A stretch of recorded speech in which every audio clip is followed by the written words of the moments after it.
Freedom, freedom, freedom, freedom, freedom, freedom, freedom, freedom. Freedom, freedom, freedom, freedom. Très chers frères et sœurs, chers compatriotes, salutations fraternelles et patriotiques à vous toutes et à vous tous.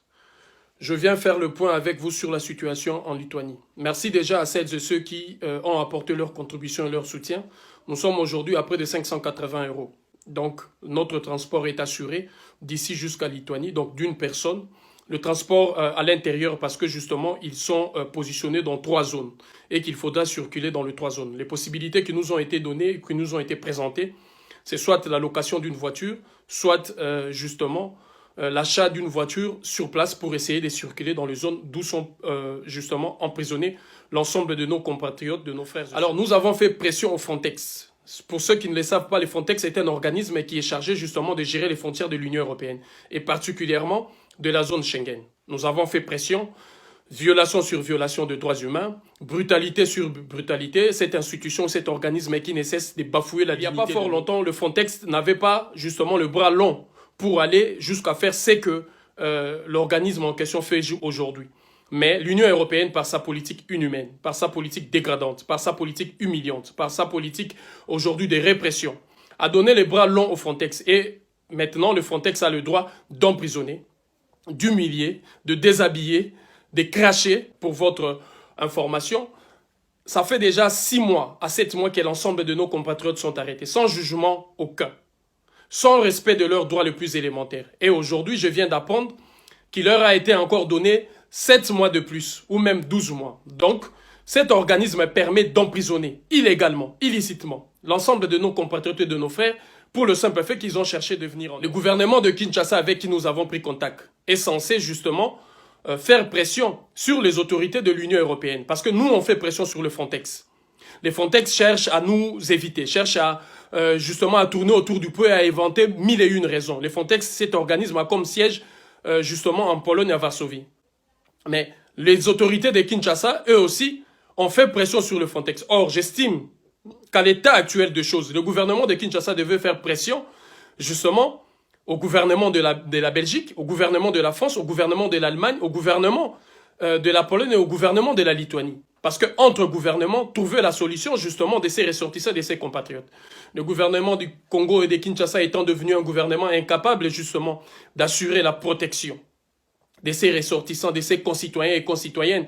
Après les drames justement de Kinshasa, je vous ai parlé de ces drames avec une a suivi le drame au Brésil où un des compatriotes congolais a perdu la vie brutalement, sauvagement. Ces derniers qui est allé réclamer son dû a été abattu et tué sauvagement. Et nous condamnons cet acte au Brésil et nous essayerons justement de rentrer en contact avec certains de nos compatriotes là-bas pour savoir ce qu'il faudra faire.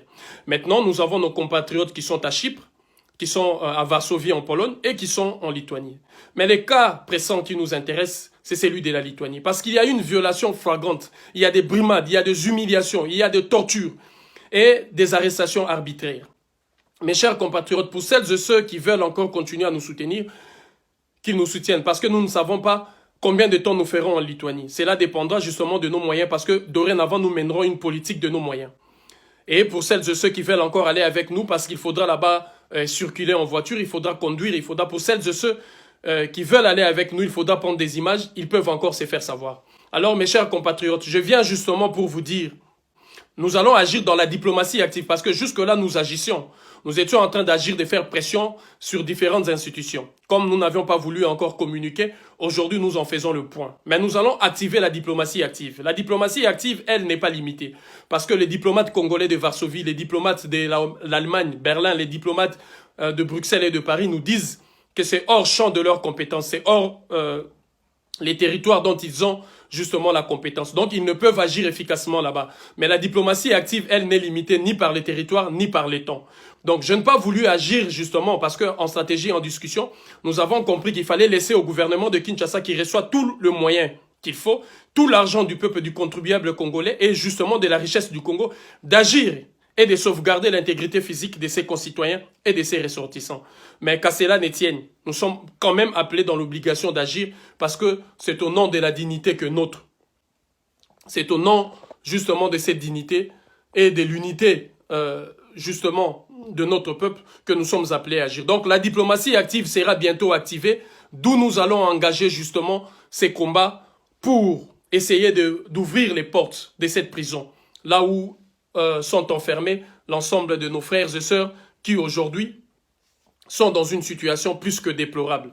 Alors mes chers compatriotes, voici là où nous en sommes. Après nos pressions, nos contacts avec les gouvernements de Kinshasa, le contact que nous avons pris, le gouvernement de Kinshasa, le ministère des Affaires étrangères en particulier, s'est arrêté au niveau de Frontex. N'a pas même poussé la barre plus loin, interpeller les gouvernements concernés. Nous voyons aisément combien est-ce que la peur et l'indignité, quand elle nous habite, ne peut justement nous rendre que faibles. Vous êtes appelés justement à vous mobiliser, à être avec nous, parce que la diplomatie active sera bientôt activée. Et la diplomatie active, comme vous le savez, elle n'est limitée ni dans le temps, ni dans l'espace.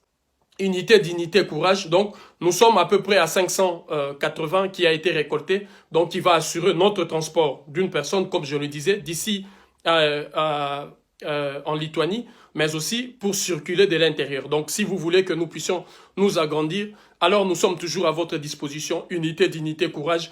Il faudrait que chacun de nous se penche sur cette question, parce que quand vous serez touché, c'est là où vous comprendrez la nécessité d'agir toujours en communauté, d'avoir toujours la solidarité pour empêcher justement que nous soyons humiliés dessus, crachés dessus et que l'on fasse... Freedom! Freedom! Freedom!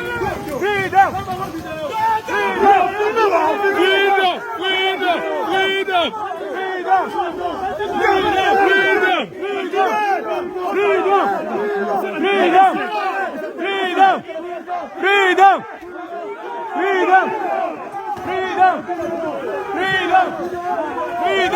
On est pas nous coincer là-bas.